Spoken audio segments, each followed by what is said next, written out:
வணக்கம். ஜபை இஜட் from Javadhupatti Pudur. Power writer அப்படிங்கிற யூடியூப் சேனல் மூலமாக உங்களை மீண்டும் சந்திப்பு ரொம்ப மற்ற மகிழ்ச்சி. அத்தோட எங்கள் சேனலை சப்ஸ்கிரைப் பண்ணுங்கள், பெல் பட்டன் அழுத்த மறந்துடாதீங்க. அத்தோட எல்லாத்துக்கும் ஷேர் பண்ணுங்கள். ஒரு 4 நாளைக்கு முன்னால் வந்த பிஜேபி ஃபோர் இந்தியா நடிகை ஹேமா மாலினி தலைமையில் வந்த அந்த ஆய்வு குழுவாம். சில பேர் உண்மை கண்டறியும் குழு அப்படிங்கிறாங்க. 8 எம்பிக்கள் கொண்ட அந்த குழுவை ஜேபி நெட்டா அனுப்பிச்சு இந்த மாதிரி கரூரில் போய் விசாரிச்சுட்டு வாங்க அப்படின்னு சொல்லிட்டு அனுப்பிச்சாரு. வந்த வகையில் அவர்களுக்கே முகத்தில் கரியை பூசியை போன்ற ஒரு சம்பவம்லாம் நடந்துருச்சு. ஒரு குறிப்பிட்ட நபர் பப்ளிக்காகவே சொல்கிறார், இதில் அரசியல் நடக்கவில்லை, மற்றபடி எந்த தலையீடும் கிடையாது. நான் ஸ்பாட்லே இருந்தேன். ஆமாம், 7:10 அப்படின்னு சொல்லி செல்லில் நான் டயத்தை பார்த்தேன். 7:20 வெளியே போகிறாரு. அதுவரை ஏகப்பட்ட பேர் இறந்தார்கள். அதை விஜய் கண்டுகொள்ளவே இல்லை. ஒரே சவுண்டு, செருப்பு தூக்கி போட்டது கூட அது வெளிப்பாடு தான். யோ, செத்துக்கிட்டு கிடக்குறாங்கய்யா, நீ வாட்டுக்கு பேசிகிட்டு இருக்க, இப்படி வாடா போடானே பேசுகிறாங்க. அதை கண்டு தோன்றதாக தெரியவில்லை. உடனே ஆதவ அர்ஜுனா காதில் ஓதுனாரு, கீழே இறங்குற, வண்டி எடுத்தார், போகிறார். அப்போ தொண்டர்கள் எதுக்காக நிற்கிறார்கள்? இல்லை, டிவிகே தமிழக வெற்றி கழகம் என்பது தொண்டர்களை மதிக்காத கட்சியா? இல்லை ஒரே ஒரு தலைவன்கிற அப்படிங்கிற மட்டும் விஜய் மட்டும் இருந்து கொண்டு ஏதாவது மேஜிக் வேலை பார்க்கலாம் அப்படின்னு நினச்சிட்டாரா? ஒன்றும் தெரியல. அதன் அடிப்படையில் அவரே சொல்கிறார், எல்லா விளக்கம் சொல்கிறார். அது ஒரு முகத்தில் கரிய பூசியது. மற்றபடி கேட்டிருக்காங்க, நிறைய பேர்கிட்ட கேட்ட வகையில் இவர்களுக்கு ஆதரவாக எத்தனை பேர் சொன்னாலும் அதை மட்டும் இன்னைக்கு அறிக்கையாக கொண்டு போய் நடிகை ஹேமா மாலினி அங்கே கொடுத்துட்டாரு. அண்ணாமலை அசந்து போயிட்டாப்படி. ஆமாம், ஏன்னா இந்த மாதிரிலாம் நமக்கு சாதகமாக வரும்னு பார்த்தா நமக்கு பாதகமாகவே வந்துருச்சு. அண்ணாமலை அதில் ஒத்துக்கிறார். இதில் மிகப்பெரிய ஒரு தவறு நடந்திருக்கு. திமுக மேலே எந்த தவறும் இல்லை, அரசு மேலே எந்த தவறும் இல்லைன்னு அண்ணாமலே அந்த ஸ்பாட்டில் சொல்லிடுறார். அதன் அடிப்படையில் அந்த அம்மா எடுத்துகிட்டு போய் கொடுக்குறாங்க. அனுராக் தாக்கூர் கொடுத்த உடனே அவர் இன்னைக்கு மு.க. ஸ்டாலினுக்கு அந்த அறிக்கையை படித்து பார்த்துட்டு ஒரு லெட்டர் எழுதுறார். ஆமாம், என்ன அப்படின்னா, இந்த மாதிரி நடந்திருக்கு சம்பவம், வருத்தப்பட்டேன் அப்படின்னு கான்செப்ட் பண்ணிட்டு, மற்றபடி எனக்கு இது விரிவான விசாரணை வேண்டும் அப்படின்னு சொல்லிட்டு கேட்டிருக்கார். விரிவான விசாரணை பாஜக சொல்ல வேண்டிய அவசியம் கிடையாது. அது ஆரம்பத்தில் ஸ்டார்ட் பண்ணிட்டார். கேள்விப்பட்ட உடனே நம்பர் 1, ஆமாம், முடிஞ்சு போச்சு. நம்பர் 1 கமிஷன், ஒரு நபர் கமிஷன். அருணா ஜெகதீஷ் ஃபோன் அடித்து கட்டன்னு என்ன பண்ணணுமோ கரெக்டாக பண்ணிட்டார். அது மாதிரி எத்தனை டாக்டர்ஸ் இருக்காங்களா, திண்டுக்கல், மதுரை, மற்ற சோன்ஸ் இருக்கக்கூடிய அத்தனை ஒட்டன்சத்திரம், எத்தனை அந்த சுற்றி வர பல்லப்பட்டி, அரவாக்குறிச்சி, எத்தனை டாக்டர் சும்மா இருக்காங்க, அத்தனை பேர் போங்க. அங்கே இருக்கக்கூடிய எம்எல்ஏ செந்தில் பாலாஜிக்கு உஷார்பட்டு டக்குன்னு என்ன பண்ணணுமோ கிளீனாக பண்ணிட்டார். இதை ஒரு மத்திய அமைச்சர் சொல்ல வேண்டிய அவசியம் கிடையாது. அதில் குறிப்பாக இந்த மாதிரி சிறப்பு புலனாய்வு குழு அமைச்சிருக்காங்க பாருங்க. இதெல்லாம் இப்போ ஏற்பாடு பண்ணும் நீதிபதி அவர்களுடைய கோர்ட்டினுடைய ஏற்பாடு. இதற்கு முன்னாலேயே திமுக கடகடன் எந்த அளவுக்கு பண்ணணுமோ அந்த அளவுக்கு பண்ணி அவரும் கூட வந்துடுறார். மு.க. ஸ்டாலினும் பரப்பிட்ட கடகடன் தனி விமானத்தில் வந்துடுறார். இவர் விஜய் இங்கிருந்து மெட்ராஸுக்கு தப்பி ஓடுறாரு. மு.க. ஸ்டாலின் அங்கிருந்து சென்னையிலேருந்து கரூருக்கு காயம்பட்டவர்களை காப்பாற்ற வர்றார். இது ஒன்று போதுங்க. ஆமாம், திமுகவினுடைய அற்புதமான விசாரணைக்கு ஒரு உதாரணம். அதே நேரத்தில் இதற்கு என்ன முதன்மை காரணம் எனக்கு தேவை? ஏன் சொல்லியிருப்பாங்க அறிக்கையில். நடிகை ஹேமா மாலினி சொல்லலையா, அண்ணாமலை சொல்லலையா, நயினார் நாகேந்திரன் சொல்லலையா? நயினார் நாகேந்திரன் ஸ்பாட்டில் கத்தி குத்து அதை நாங்கள் பார்த்தோம் சொல்லி போட்டு சொல்லியிருந்தேன். அதுக்கு விளக்கமும் அனுராக் தாக்கூர் கேட்குறார். அது எப்படி? எல்லா தலைவரும் போய் பார்க்குறாங்க. அதிமுகவை பார்க்குறாங்க, கம்யூனிஸ்ட் போய் பார்க்குறாங்க, திமுக பார்க்குறாங்க, விசிக்கு என் அருமை தலைவன் தோல் திருமாவளவன் பார்க்குறாரு. யாருக்குமே அது கண்ணில் படல. எத்தனை பேருக்கு கத்தி குத்து நடந்தது? இதனால் நயினார் நாகேந்திரன் குறிப்பாக பாஜகவுடைய கண்களுக்கு மட்டும் அது தெரிஞ்சுதான் இல்லை. அவருடைய கண்கள் என்ன பாசிச கண்களா, சனாதன போக்குள்ள கண்கள், உண்மையிலே கழுகு கண்களா? அது சம்பந்தமாக எந்த ஒரு விஷயமும் அனுராக் தாக்கூர் விளக்கம் கேட்டதாக தெரியவில்லை. உண்மையிலே இவர்கள் வேண்டுமென்று பத்தி விட்டார்களா, இல்லை ஒருவேளை அந்த மாதிரி சொன்ன நபர் சொல்ல வைக்கப்பட்டாரா பாஜகவால் அப்படிங்கிற சந்தேகத்தில் வருது. நீங்கள் சந்தேகப்படுறீங்களா? திடீர்னு செந்தில் பாலாஜி எப்படிங்க கரெக்டாக வந்தார்? மு.க. ஸ்டாலின் கரெக்டாக வந்தார். அதுன்னு செந்தில் பாலாஜிக்கு அங்கேயே இருந்தார். எப்படி இருந்தார்? அன்பில் பொய்யாமொழி எப்படி கரெக்டாக வந்து நீங்கள் கேட்குறீங்க, சந்தேகப்படுறீங்களே. அதே மாதிரி இப்போ மக்கள் சந்தேகப்படுறாங்க. அதில் கத்தி குத்து பாஜகவுடைய கண்களுக்கு மட்டும்தான் கத்தி குத்து தெரிஞ்சுதா, மற்ற யாருக்கும் தெரியல. சீமான் ஓப்பனாக சொல்கிறாரு, அதெல்லாம் கிடையாது, எங்கள் காயப்பட்டவங்கள பார்த்தேன், கத்தி குத்துப்பட்டவங்கள பார்க்கவே கிடையாது, என் கண்களுக்கு தெரியவே இல்லை அப்படிங்கிறார் சீமான். அவரெல்லாம் பொய் சொல்லக்கூடிய நபரா? அதெல்லாம் கிடையாது.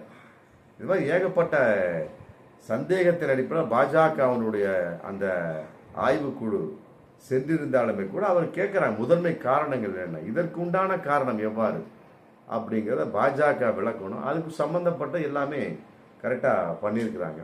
அதே நேரத்தில் அதிகாரிகள் முதற்கட்ட செயல்பாடுகள் அதெல்லாம் கரெக்டாக டக்கு டக்கு டக்கு டக்குன்னு கிளீனாக எந்தெந்த அதிகாரி எங்கே போடும், என்ன சமாச்சாரம், இந்த திராவிட மாடல் ஆட்சி கரெக்டாக பண்ணியிருக்காங்க. இதெல்லாம் வந்து சொல்லியிருப்பாங்க. ஆமாம். அதே மாதிரி கண்டறியப்பட்ட குறைபாடுகள் அப்படிங்கிறது ஒன்றுமே கிடையாது. என்ன குறைபாடல் அப்படிங்கிற திமுக சம்பந்தப்பட்ட எந்த குறைபாடுமே கிடையாது. தாவக மேல ஏகப்பட்ட குறைபாடுகள், மக்களே ஏகப்பட்ட குறைபாடு சொல்றாங்க. அதுல சில பேர் அதுக்கு ஆதரவா பேசக்கூடிய இருக்கத்தான் செய்வான். தன்னுடைய உயிர் போனாலுமே கூட தலைவன் அப்படிங்கிற பேர்ல நிறைய பேர் இருப்பாங்க. தான் பொண்டாட்டி உயிர் போச்சு, புள்ள உயிர் போச்சு, அதெல்லாம் கண்டுக்கிறதே கிடையாது. ஏதோ ஒன்று நடந்துச்சுப்பா. ஆமா, யாரு கண்டா காசு கொடுத்து வந்த கும்பலா அப்படிங்கிறது பல சந்தேக வெளிப்பாடு இருக்குல்ல, அதெல்லாம் இருக்கு. அதனால வந்து கண்டறியப்பட்ட குறைபாடுகள் எல்லா குறைபாடுகளும் தாவேக்கா மேலதான். ஆமா, வேலுச்சாமிபுரம் அவர்கள் கேட்டது. ஆமா, கரெக்டா காவலர் கிளீனா இதை சர்டிஃபிகேட் கொடுத்துட்டு போயிட்டாங்க. 10,000 பேர் தான் வருவான் அப்படின்னாங்க. அது மிகப்பெரிய ஒரு குறைபாடு. வந்தது 27,000 பேர். அந்த வண்டி இன்னைக்கு வந்து கோர்ட்டு வந்து பறிமுதல் செய்யலாம்னு சொல்லிட்டு காவல்துறைக்கு பச்சை கொடி காட்டியாச்சு. அந்த வண்டியை வந்து முன்னாலே நிறுத்திருங்கன்னு சொல்றாங்க.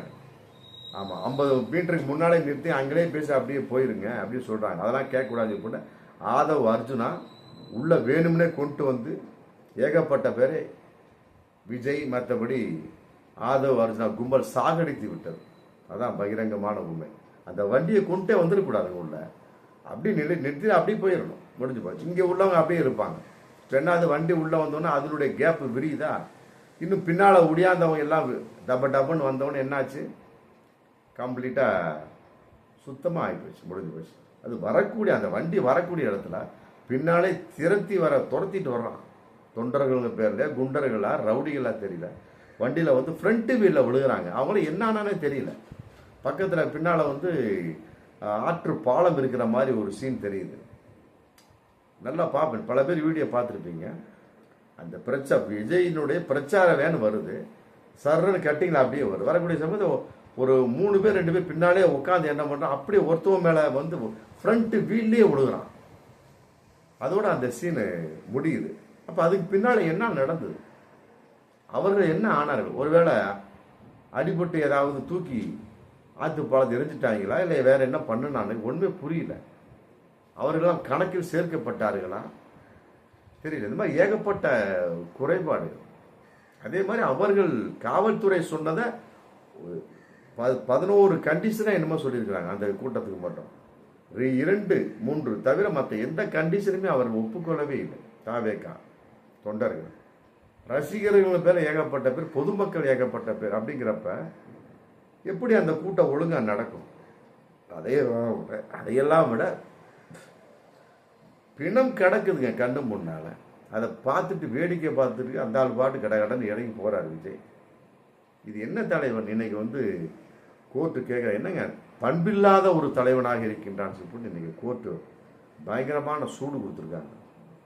உண்மையிலே அந்த பிரச்சார வேன் நுழைஞ்சதானுங்க. 41 பேரை கொன்றது அந்த பிரச்சார வேன் தான். அதை இன்னைக்கு பறிமுதல் செய்யணும். ஏன் பறிமுதல் செய்யறது? காவல்துறைக்கு இன்னைக்கு கேள்வி கேட்டுருக்கலாங்க. பயங்கரமான கேள்வி கேட்டு பயங்கரமான வாதம் நடந்திருக்கு. ஆமா, அந்த பஸ்ஸை வந்து காவல்துறை நீங்க இது பண்றீங்க, ஏன் பண்ணல? பறிமுதல் செய்ய வேண்டாமா? என்ன கலவர நடப்பு அது நடந்து நிகழ்ச்சி நடந்து கலவரத்தை தூண்டுவதை போன்ற நிகழ்ச்சி நடந்துள்ளது சொல்லிட்டு ஐயா நீதிபதி செந்தில்குமார் சொல்லியிருக்காரு. அதாவது கலவரம் அதாவது நிகழ்ச்சின்னா நார்மலா 10 பேர் உட்காருப்பாங்க, சொல்ல அமைதியாக நீட்டா இருக்கும். ஏன் 2 வாரத்துக்கு முன்னாடி எடப்பாடி கூட பண்ணினார் இல்லையா, அமைதியா 15,000 பேர், ஒண்ணுமே தெரியல, நடந்தானே தெரியல. இவனுக்கு 27,000 பேர் தாவேக்கா சேர்றான், ரைட்டு, ஓகே. அது என்ன கூட்டம் மாதிரியா இருந்தது, கலவர பூமி மாதிரியே இருந்திருக்கு. அதான் கூட்டமா? கலவரம் நடப்பதை போன்று நிகழ்வு நடந்திருக்கிறது. அதை காவலர்கள் அனுமதித்திருக்கிறார்கள். கூட்டத்தை ரத்து பண்ணியிருக்கணும் அப்படிங்கிறார் நீதிபதி செந்தில்குமார். இந்த மாதிரிலாம் பலவிதமான குறைபாடுகள் யார் மேல? தாவேக்கா மேல குறைபாடுகள் இருக்கு. நமக்கு போலீஸார் என்ன தயக்கம், ஏன் பண்ணீங்க? தயக்கமா இருக்கிறீங்கன்னா அந்த பஸ்ஸை நீங்க பறிமுதல் செய்யல. இந்த மாதிரி கலவரமாவே நடந்து ஆரம்பமே கலவரமா இருக்கக்கூடிய அந்த கூட்டத்தை ரத்து பண்ணல. அப்ப மக்கள் உங்களை என்ன நினைப்பாங்க என்ன அப்படிங்கிற ஒரு விஷயம். வில்லிவாக்கம் தினேஷ் அப்படிங்கிற ஒரு கோர்ட்ல கேஸ் போட்டு அதுக்கு இன்னைக்கு பதில் சொல்லி மிகப்பெரிய விஷயமா இருக்கு. அதிலே ஏகப்பட்ட குறைபாடுகள் வந்தாச்சு. ஆமா, இது அனுராக் தாக்கூருக்கு இங்க இருக்க பாஜக சொல்லணும், திமுக அரசு சொல்லணும் அவசியம் கிடையாது. அவங்க கண்டிஷன் இதே அடிப்படையில் பல விதமான விஷயம் இருக்குது. மணிப்பூர்ல ஏகப்பட்ட சம்பவங்கள். ஆமா, இதுக்கு இந்த மாதிரி உண்மை கண்டறிய குழு அமிச்சிங்களா பிஜேபி? கும்பமேளால ஏகப்பட்ட பேர் செத்தான், 64 கோடி பேர் வந்தான். எத்தனை பேர் செத்தான்? திடீரென்று பிரளயம் ஏற்பட எத்தனை பேர் செத்தான்? அதுக்கு உண்மை கண்டறியும் குழு அமிச்சிங்களா? ட்ரம்ப் வந்தப்ப, கொரோனாக்கு ட்ரம்ப் வந்தப்ப இஸ்லாமியர்களுடைய பள்ளிவாசல்கள், தர்காக்கள் கொளுத்தப்பட்ட இஸ்லாமியர்கள் சாகடிக்கப்பட்டார்கள். அதற்கு உண்மை கண்டறியும் குழுவை நீங்க அமிச்சிங்களா? அனுராக் தாக்கூரை பார்த்து கேட்கிறேன். இங்க இருக்கக்கூடிய தமிழக பாஜக தலைவர் நயினார் நாகேந்திரனை பார்த்து கேட்கிறேன். கள்ளக்குறிச்சிக்கு அமிச்சிங்களா? குடிச்சு கள்ளச்சாரையும் குடிச்சு போட்டு செத்தாங்களா? அதுக்கு அமிச்சிங்களா? அதையெல்லாம் விட எத்தனை இஸ்லாமியர்கள் மேல கொடுமைகள், எத்தனை இஸ்லாமியர்கள் சாவுகளுக்கு இந்த பாஜக காரணம். அதுக்கெல்லாம் உண்மை கண்டறியக்கூடிய அமிச்சிங்களா? இல்லை, என்ன இதெல்லாம் கண் துடைப்பு. கரூருக்கு மட்டும் அவங்களுடைய கவனம் தனிப்பட்ட முறையில் வருகிறது. காரணம் என்ன? இதிலும் அரசியல் செய்கிறீர்கள், அவ்வளவுதான், முடிஞ்சு போச்சு. பாஜக இன்னும் திருந்தவே இல்லை. இஸ்லாமின் எத்தனை வெறுப்பு பிரச்சாரங்கள், எத்தனை ஏவுகணைகள், எத்தனை கொலைகள், ஜெய் ஸ்ரீராம் சொல்லி எத்தனை மோசமான நிகழ்வுகள். அதுக்கெல்லாம் உண்மை கண்டறியும் குழு அமிச்சிங்களா? இதெல்லாம் கண் துடைப்பு. ஆமா, அனுராக் தாக்கூர் லெட்டர் எழுதியிருக்கிறாரா மு.க. ஸ்டாலின், அதுக்கு பதில் சொல்லணுமா? மக்களுக்கு நீங்கள் பதில் சொல்லுங்க.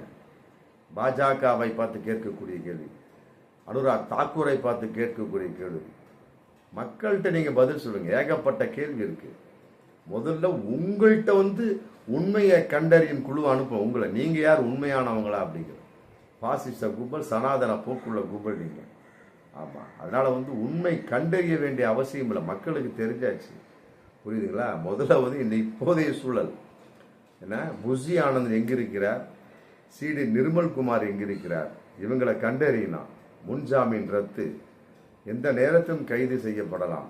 ஆனா ஆளை கண்டறிய முடியல. அதுதான் இன்னைக்கு போலீஸுக்கு மிகப்பெரிய ஒரு தலைவலியா இருக்கு. இதெல்லாம் ஒரு பெரிய விஷயமே கிடையாது. ஒரே வழியில திமுக எழுதி லெட்டர் அனுப்பிச்சிருவாங்க அனுராக் தாக்கூருக்கு, முடிஞ்சு போச்சா? மக்கள்கிட்ட கேட்டீங்கல்ல, அப்புறம் எதுக்கு புதிதாக கடிதம் உண்மை கண்டறியும் குழு சொல்லி போட்டு இவங்க எதுக்கு உங்களுக்கு எழுதணும்? அதே மாதிரி மணிப்பூருக்கெல்லாம், மணிப்பூர்ல இருக்கக்கூடிய பாஜக அரசு கொடுத்ததா? மற்றபடி கும்பமேளாவோட ஊபி அவர் கொடுத்தாராமா? ஊபி உங்க முதல்வர் கொடுத்தாரா? இதெல்லாம் தேவையில்லாத ஒரு வெக்கங்கட்டமான ஒரு செயல். இதெல்லாம் கண் துடைப்பு. அவ்வளோதான். பார்ப்போம் மீண்டும் அடுத்த வீடியோ. நன்றி.